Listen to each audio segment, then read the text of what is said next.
So the BT phone directory has arrived.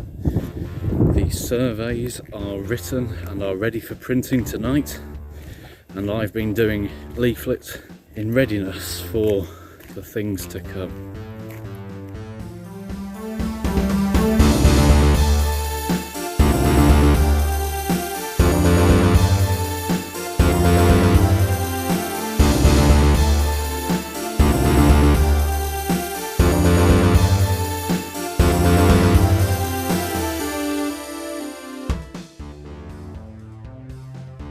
Hello there, and welcome to this week's edition of the Libertarian Listener. I'm Christopher Wilkinson, and we are joined today by Harry Fone of the Taxpayers Alliance, which is a non-partisan organisation aimed at reducing government waste, tax reform, and a lack of transparency at all levels of government. So welcome, Harry. Well, thank you very much for having me on. It's an absolute pleasure. That's great. Most of the conversation for today is going to be based on the UK economy and specifically the budget, and that is the topic that we're starting with. So what were the main points that you took away from this year's budget, both good and bad?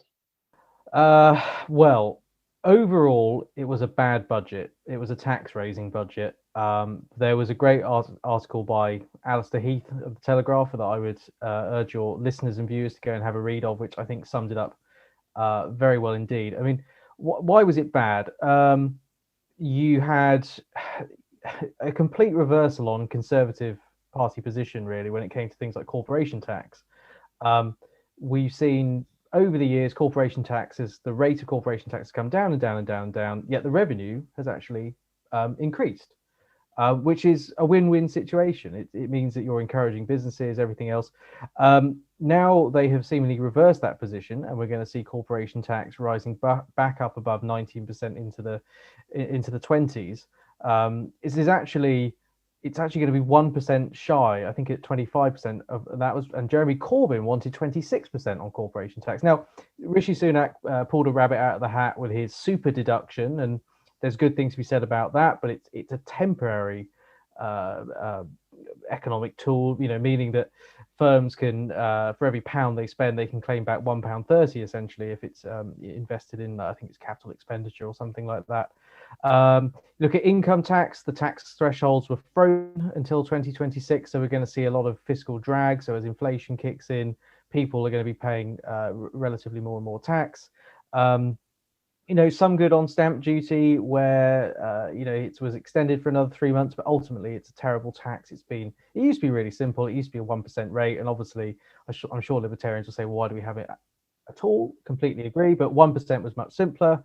It is, quite frankly, a ridiculous tax that, if you're buying, a £500,000 home, that you're going to face an absolutely colossal stamp duty bill on top of that. And yeah, there was some good stuff on VAT and business rates to help struggling firms from the lockdown. But yeah, overall, a bad budget. And if you want to get the economy booming again post COVID, that was not the way to do it. One of the things that really surprised me was just how little technical detail there was in this budget. It was less than 100 pages long. Now, would that suggest that it was more of a political document than an economic one? And do you really think that is going to be enough, certainly for future years, as you've just touched upon there, to really get the economy going again? I suppose you could argue that all budgets are political in some ways. There is you raise an interesting point there by saying, the lack of detail in it. And I wonder if this ties into something I've heard about. The Chancellor has given himself scope to reverse a lot of this stuff if he needs to, because it's not all coming in immediately. Like the income tax thresholds, technically, well, the income tax threshold is going up for this financial year. It's then frozen afterwards. The corporation tax is the increase is gradually phased in, and if you're a smaller business or even a medium-sized business, you'll fare better. So if the economy does see a resurgence, and there's some interesting signs around that, and there's debate about whether that will happen or not, then and the tax revenue increases, the unemployment isn't as bad as they first feared, then he does have the option, of course, to and with an election potentially coming up, that's a great time to do tax cuts if you want to win votes. So Of course, I'm being slightly cynical, but it's something we can't ignore. Do you think that, considering that by the next election, the Conservatives would have been in office for 14 years, have they got any real prospect of winning that election after such a long time? And do you think that, as you said there's flexibility to sort of go for broke in that sense and really put something behind a fourth or fifth election win? I mean, we're in a very different place now to the 2019 election. There was, genuine fear from a lot of people of a Corbyn government, because he fared far better in the 2017 election than many suspected. And of course, his history may write this differently, but I think it's fair to say 2019 was pretty much entirely about Brexit, and the Conservatives had a very clear position on that. The economic side of things didn't really come into it. You've now got Keir Starmer, who is, he is very different to Jeremy Corbyn. I think it would be unfair for me to say that he wasn't. And as I said previously on another podcast, Labour were ahead of the budget, calling for taxes not to go up, not even on the rich, who are often a target for this thing. So it's going to be very interesting to know what their platforms will be in what are we going to be 2024, maybe a bit early if they call one before then, depending on the polls, because that's now one of the good things that sort of come as a result of the whole Brexit mess. We've got rid of the Fixed Terms Parliament Act, which was a nightmare, quite frankly, and a bad idea from the outset. But it's encouraging that potentially we're going to have a Labour Party that's putting this, from the taxpayers' lines point of view, putting this pressure on to keep taxes down. I think a lot of politicians now understand that the tax burden, as do the press, I'd say, politicians and press understand the tax burden is at a 70-year high. So I would hope that for libertarians and for the taxpayers' lines, that at the next election, that there is a genuine debate about the level of taxation and the need to make sure that it is reduced.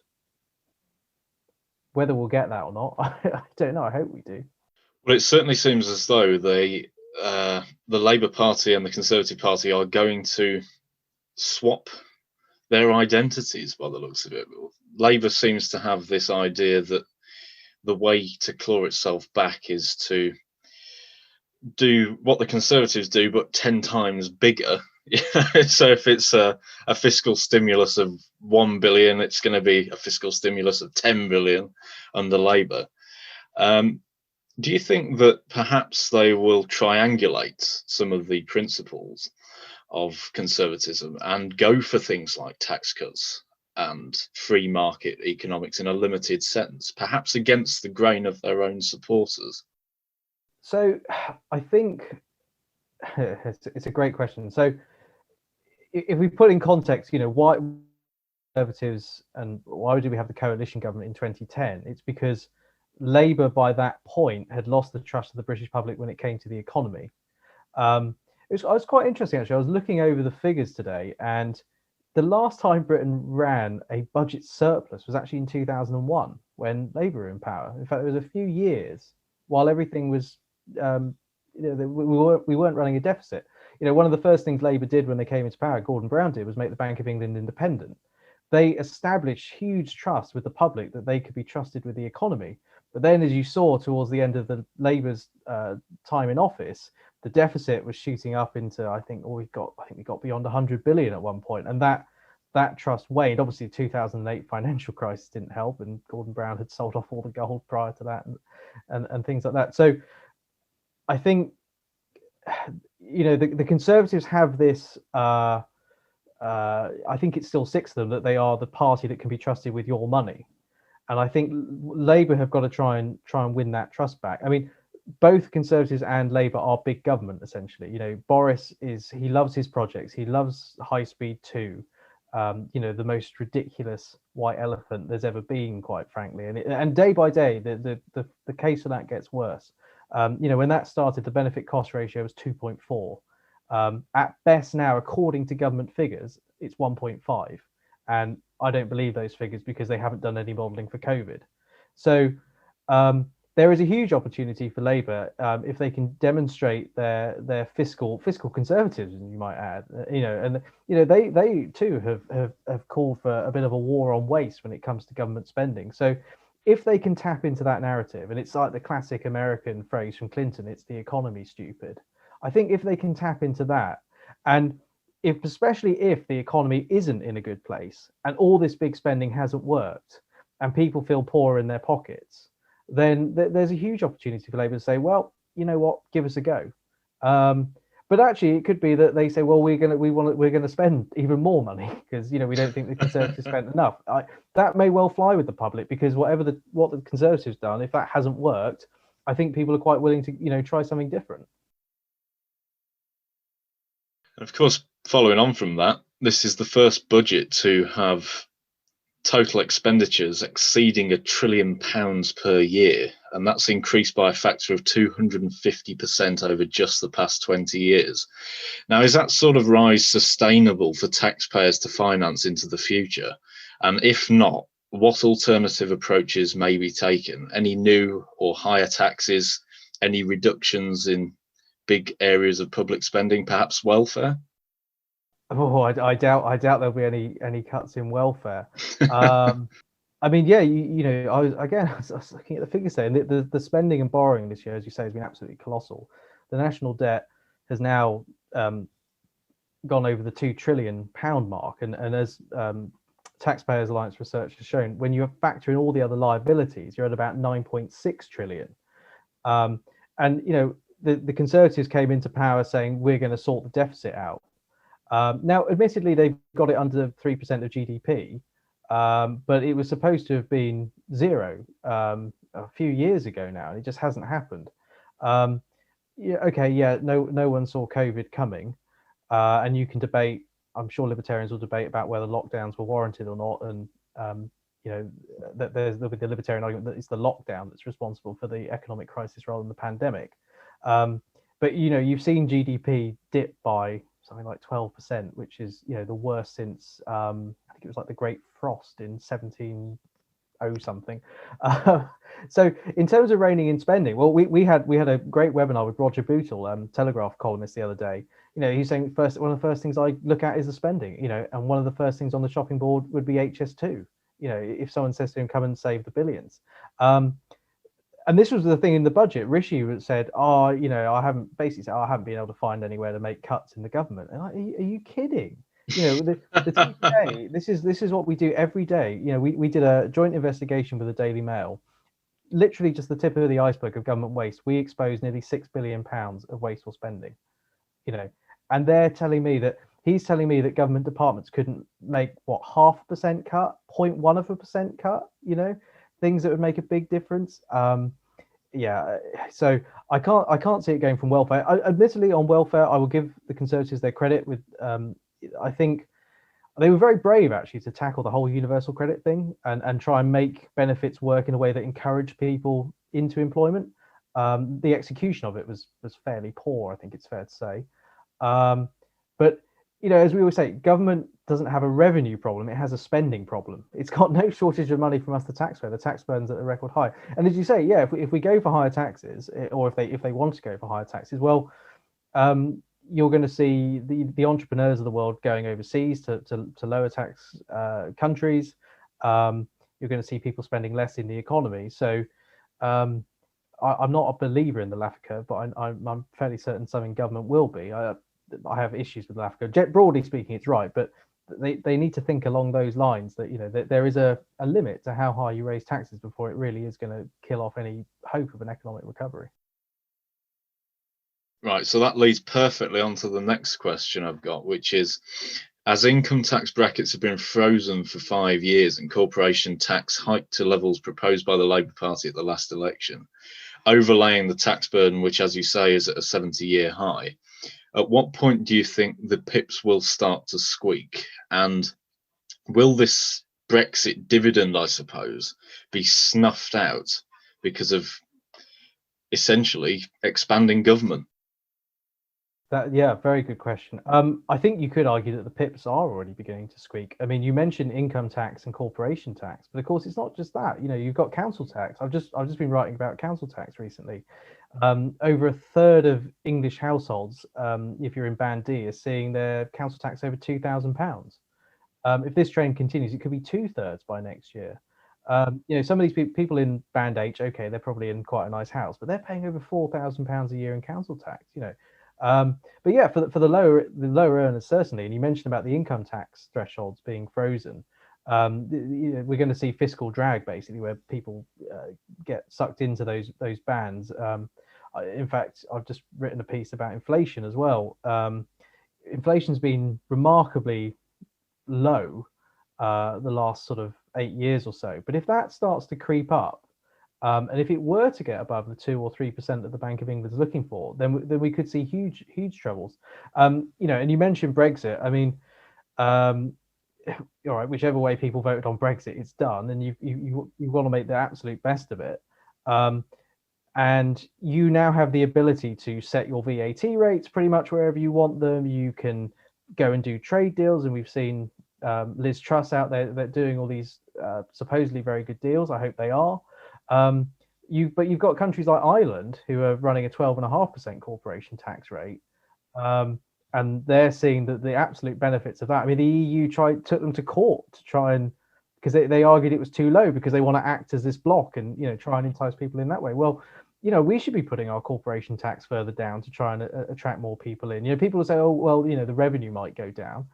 You know, as I've argued previously, it has gone up. Okay, but it might go down. But also, you might get a load of businesses in that employ loads of people, so they're paying, you know, their income tax and everything else, more activity in the economy. It's got to be a win-win. Okay, so now we're turning to the macroeconomy. The ONS monthly estimates show that GDP in the November and January months has contracted as a result of the effect of second and third lockdowns, which has somewhat derailed the recovery. Now, should the government be more focused on boosting GDP, considering the appalling state of the public finances?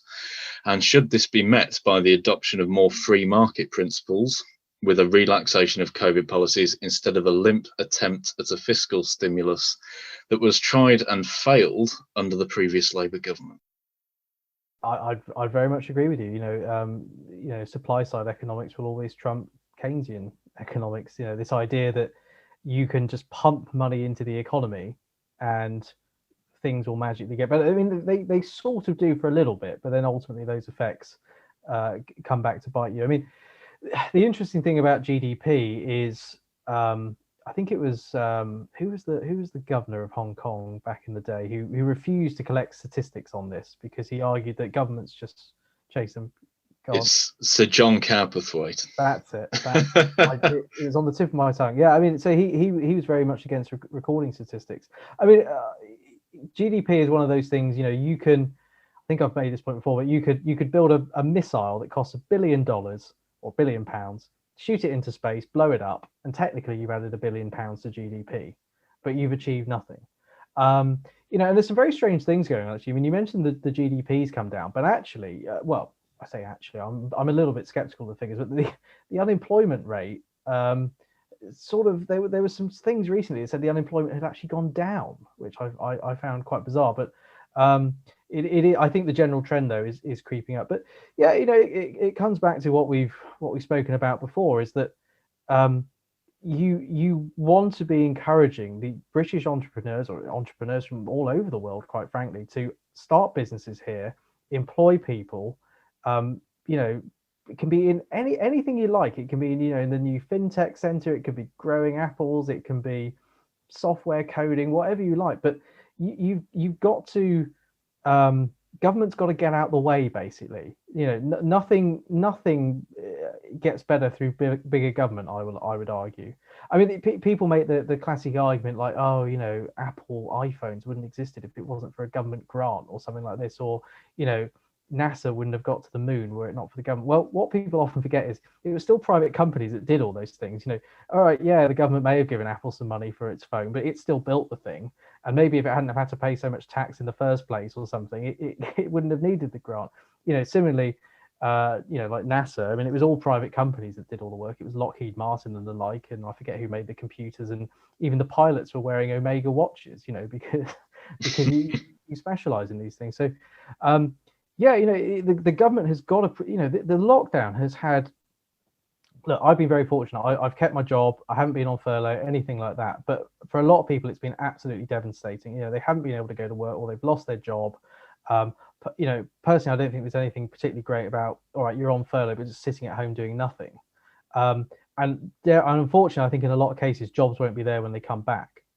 And this is why growth, jobs is so important. The government have got to create the conditions, and that's, as I say, it's, lower taxes, simpler regulation, to facilitate that, encourage more people to open businesses, employ more people. So, it's all the classic libertarian beliefs, that people who've got money in their pockets, they might save a bit, but odds are they're going to spend it, and that generates more demand in the economy.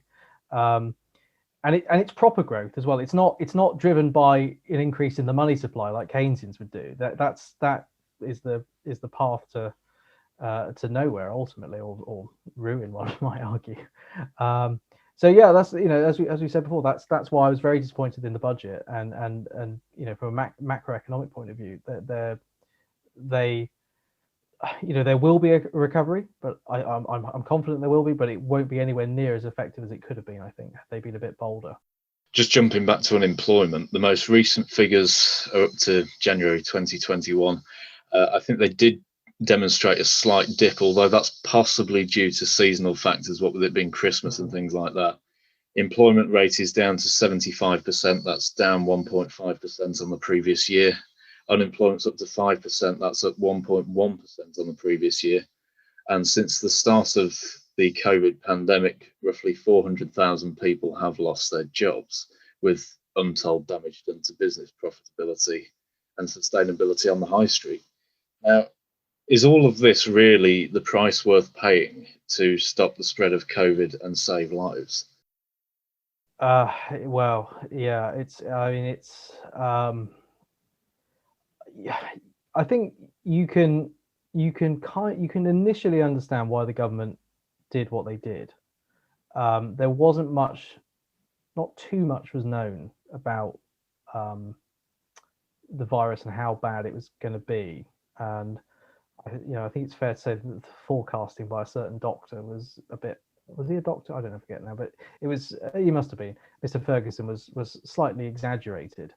And then when you compare it to countries like Sweden that have not gone into lockdown, they seem to have fared rather better. I don't envy the government's position. As a libertarian myself, it goes against my principles to tell people that they've got to stay home and they can't hug their loved ones, they can't go and see them. Some of the quite frankly ridiculous things we've seen where people are having to speak to they can't even go and see a dying relative. I think that's absolutely horrible. And then, as you say, from a jobs point of view and a productivity point of view, especially when you consider, despite relatively low GDP and low inflation and things like that, we were starting to see an increase in wage growth again. Wage growth had been pretty flatline for a while, and it was just picking up nicely. So yeah, it is very the timing couldn't be worse in many ways. And yeah, I think that this is why we've called for an inquiry into the after effects of it, because I've seen a lot of journalists write about it's a sort of I think it's like quality of life years or something like this, and it does sound horrible to have to reduce someone's you're putting a price on their life effectively, but that is essentially what the NHS does, and or the I think it's the Care Quality Commission, when they're deciding on what drugs to give people and whether they're going to be cost effective or not.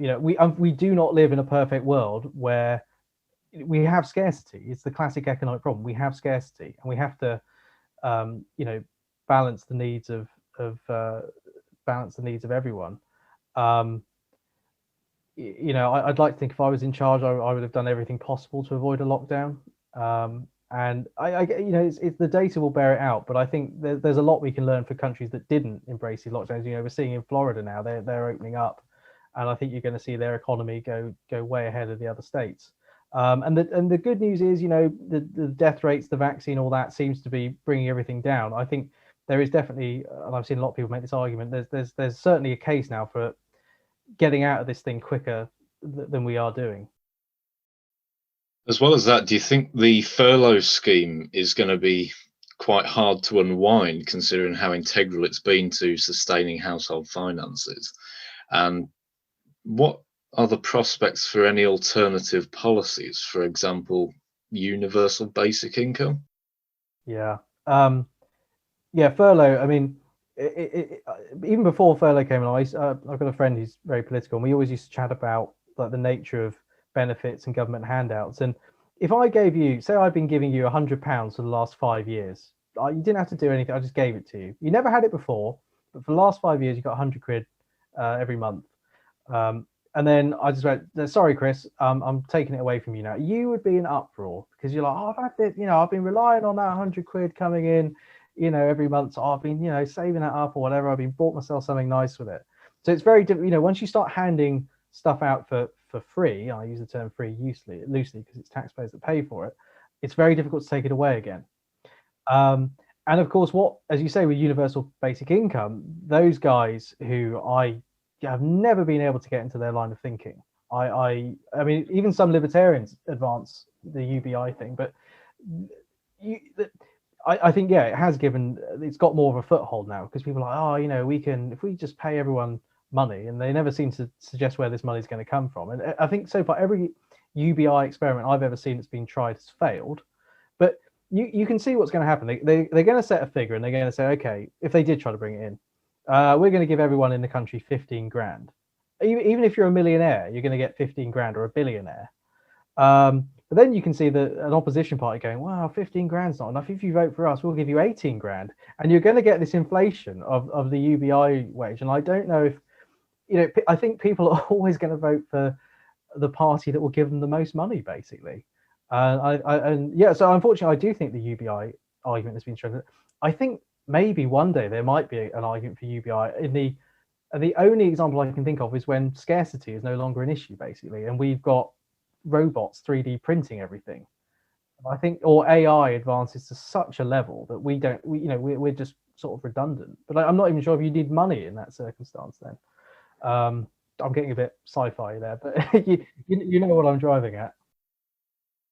Okay, so the next topic is on the Suez Canal blockage, and I've got a quote from the BBC here that says, "The last ships stranded by the giant container vessel that was stuck in the Suez Canal have now passed through the waterway," the canal authorities say. More than 400 vessels were left waiting at either end of the canal when the 400-metre-long Ever Given became wedged across it on the 23rd of March. About 12% of global trade passes through the 120-mile canal, which connects the Mediterranean Sea to the Red Sea and provides the shortest sea link between Asia and Europe. Now, how important do you think this issue has been for the UK, considering that we're now an independent nation outside the EU in terms of our trade? And are there any negative economic effects that have yet to become apparent from this? Yeah, it's a good question. I mean, the first thing to say is it's quite amazing that the numbers involved in this. You saw these satellite images of all these huge ships, sort of stuck in a traffic jam, if you like, behind the Ever Given. And yeah, what was it? Did you say it was $9 billion or something a day in lost trade? I mean, that is just absolutely staggering, all flowing through this sort of quite narrow bit of waterway. And even the alternative of going, is it Cape of Good Hope? I think it is not as it's longer and it's more perilous. I mean, we haven't seen anything like, we haven't seen food shortages, or I don't think there's been any shortages of goods in the supermarkets or anything like that. I mean, I would imagine for the most part a lot of the goods in these containers were sort of non-perishables.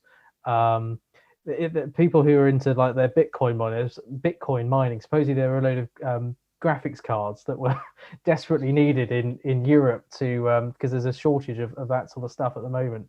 So it might affect the Bitcoin miners. I mean, yeah, as I say, so far we haven't seen too much. I mean, of course, people forget there's a huge airline freight system that's been operating even during lockdown. In fact, at one point, I think we had, I want to say it was like cucumbers or something flown in from Africa. Would you believe Africa was sending Britain food during the, like it was an emergency aid package almost, because we were low on vegetables or something. So yeah, I mean, I hope the effects. I mean, like whenever there's a shortage, you're likely going to see higher prices. But hopefully it wasn't too bad, and the flow will quickly recover. I mean, this is one of the great things about free markets and global trade is that if one avenue's cut off, another one opens for someone else. There's an opportunity for a deal or profit to be made there. So I keep my fingers crossed that it's not too bad, and hopefully it doesn't happen again, and they can take steps to make sure that ships don't get wedged sideways in there. Well, that's it for this interview. It's been a pleasure to have you on, Harry. Thank you. It's been absolutely fantastic. Really appreciate it, Chris. I'm sure viewers are going to now go and crunch some numbers and look through their local council budget papers, as indeed I certainly will be in the rest of this campaign that I'm doing. And now we're going over to my campaign diary for this week. So I have come back to Darnford Park, but there's a very special reason why, and that is because of the Britannia Way industrial estate that is right next to it. I think the one thing that has surprised me about Britannia Way industrial estate is just how little activity there is going on here. It really is a worrying sign of things more generally. Business is not being conducted in the way that it used to be. This place is lifeless. Unfortunately, on today's visit, it is windier, and the heat is simply not there, which is making this a bit of a cooler experience. Apparently it's going to be quite cold for the week coming, which is quite bad for a number of reasons, not least because I'm intending to deliver the surveys for the City Council by-election through the post. Although, being the canny person I am, I'm giving them, the voters, the option to do it online, and they can fill out my survey at christopherjwilkinson.com/survey. I suppose one of the things that people are very concerned about though, and this was reflected in a survey that Staffordshire County Council have done, and that is that people are very concerned about the economy, not least their jobs and their finances. So things to come for the following week. So we get the surveys out, leaflet designs I think then, and we can start now to telecanvass, which I think is going to be a very important part of engaging with local residents, not least because there are many of those, particularly older people, who aren't going out as much, and they might not be as connected as the rest of us with our internet. A lot of people sacrifice their time and energies for the work of their community in this respect, and that is to be admired, regardless of whatever political disagreements you have with people currently in office. We can only do our best, and I think that's something that we can all aspire for. So I shall see you again next week, and I will be back yet again with more updates coming from what is still sunny Lichfield.